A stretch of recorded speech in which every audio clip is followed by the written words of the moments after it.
we already have a good idea about what an HDL is and what you need to do an HDL. What are HDLs? Hardware description languages. What do you need to do to write an HDL? First of all, you need the logic. That is something that you yourself bring to the table. The second thing is knowledge about the language. And third thing is knowledge about the hardware. In today's class, we will not discuss the third one.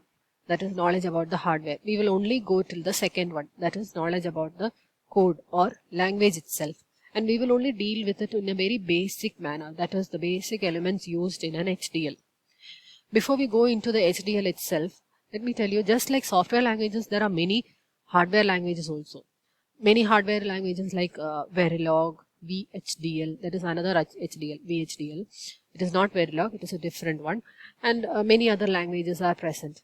Verilog and VHDL, the two languages, are the most popular ones.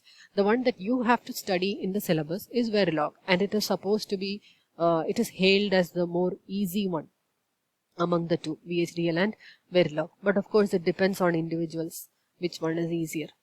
Anyway, we are going to study Verilog. We will study some basic elements in Verilog. Note the point before we start. Verilog is case sensitive. What do you mean by case sensitive? What I mean is, if I write a word A, C, E, and if I write A, C, E, if I write these two, so small letter A, capital letter C, capital letter E.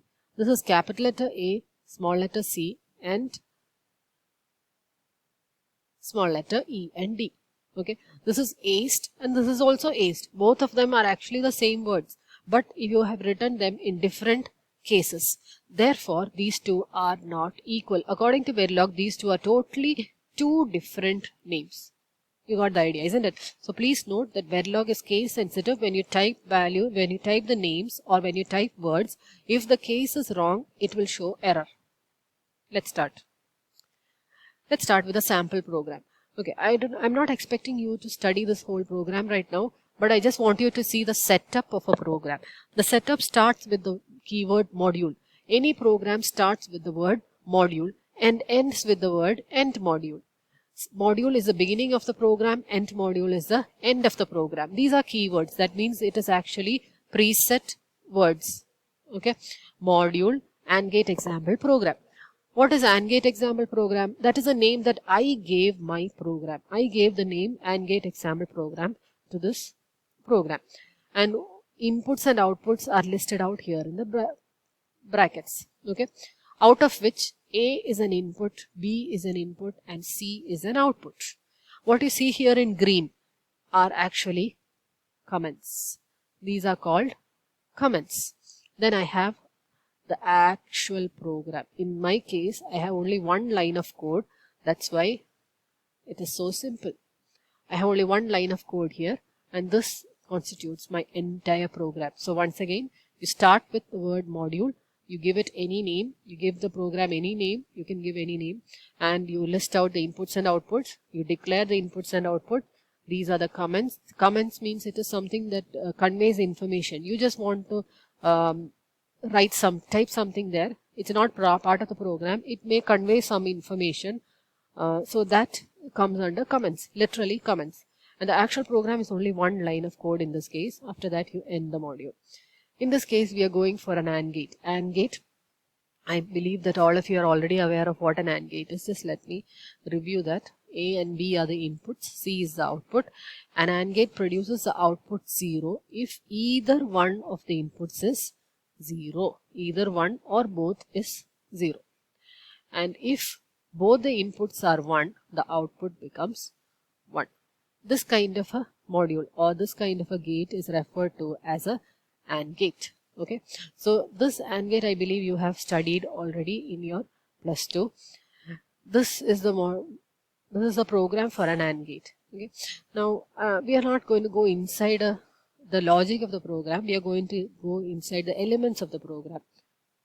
Stay with me. Okay, I talked about comments right now. What are comments? Comments are those lines that you type which are not really part of the program, but it conveys some sort of an information. What do I mean by that? Suppose I write the line of code A is equal to B ampersand ampersand C. Okay, don't be bothered about what this means. Just try to figure out how to use a comment in a program. A comment always starts with backslash backslash. Whatever you write after backslash backslash is a comment. I repeat, whatever you write after backslash backslash, that means 2 backslashes, is a one-line comment. Okay.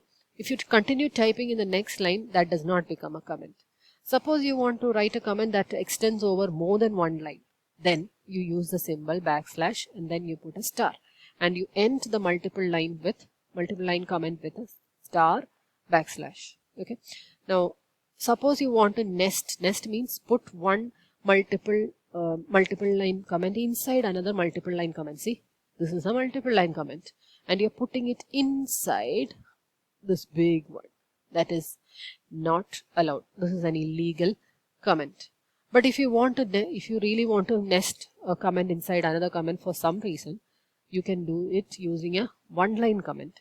See, inside the multiple line, you see the multiple line comment. Inside that, you can put a single line comment. That is allowed. So you understood how to do comments, isn't it? Now, then, throughout the program, maybe you want to give some sort of a name to the inputs. Suppose I'm talking about a half adder.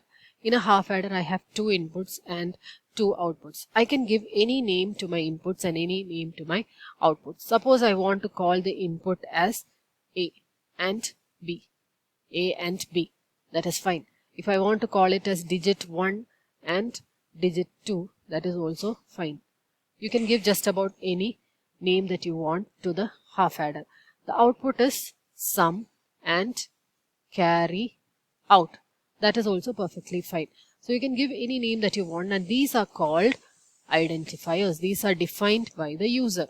It is consisting of alphanumeric characters. What do I mean by alphanumeric? Alphabets and numbers are alphanumeric. Then you can also use a underscore in comments. I mean identifiers. _1, that is allowed. You can also use a $1. You can also use dollars in it. It is case sensitive, as I told you earlier. You can begin the identifier with an alphabet character. Alphabet is fine. Or you can start with underscore. Only these two are allowed. Okay. And you cannot start with a digit or a $sign. Please note that. The keywords are special identifiers defined. That means if you write the line input clock. This input is a keyword. That means it already has a preset meaning. What is the meaning of the word input? It means that whatever follows the word input is actually an input. So you cannot use the word input to name anybody else. That is why it is called a keyword. Let's work this out. Is it legal or illegal? Input, all alphabets, okay. 1x starts with digit, not okay. Oh, sorry, this is a keyword. Is that right? No, not okay. This starts with a plus, and plus is not allowed at all. X star y star is not allowed. 258 starts with a digit, not allowed. Mygate, alphabets, no problem. Alphabets, no problem. Alphabet and number, no problem. Starts with digit, not allowed. Starts with $, is that okay? Nope. Run $1, is that okay? Yes. Starts with digit, underscore in between. Alphabets, no problem. Starts with underscore, no problem. Alphabets, number, $, alphabets, no problem. Okay. I think you got an idea of what is allowed and what is not allowed in a identifier. Let's stop this for right now and we'll continue in the next video. Okay. Thank you.